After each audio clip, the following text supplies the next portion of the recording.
Matteo Salvini ne porte pas Emmanuel Macron dans son cœur et il ne perd pas une occasion pour le faire savoir. Dans un dernier message mis en ligne sur sa page Facebook, le ministre italien de l'Intérieur appelle les Français à se débarrasser de leur président à l'occasion des élections européennes.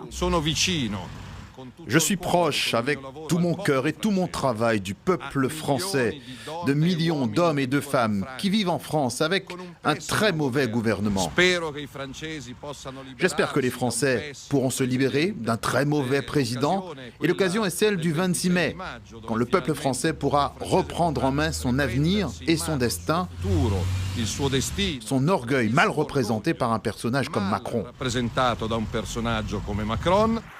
Cette énième attaque intervient alors que le couple franco-allemand signait hier un nouveau traité d'amitié à Aix-la-Chapelle, un axe franco-allemand que Matteo Salvini aimerait bien faire exploser. Quelques jours plus tôt, c'est un autre ténor du gouvernement italien qui accusait cette fois la France d'appauvrir l'Afrique.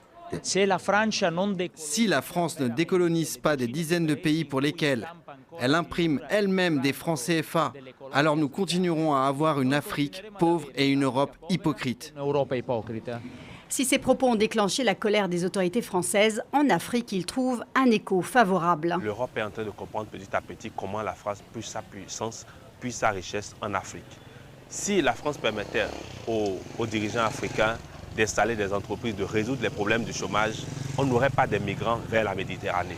C'est parce qu'on n'a pas créé d'emplois en Afrique, on n'a pas d'industrie, on ne transforme pas les matières premières en Afrique qu'il y a des migrants qui vont à la recherche du pain quotidien dans la Méditerranée et qui rejoignent la France. Depuis son arrivée au pouvoir en Italie, le mouvement 5 étoiles accuse régulièrement la France de cynisme en matière d'immigration. Paris, qui s'était engagé à recevoir plus de 7000 migrants en provenance d'Italie, n'en a accueilli à peine 10%. De quoi alimenter la rancœur.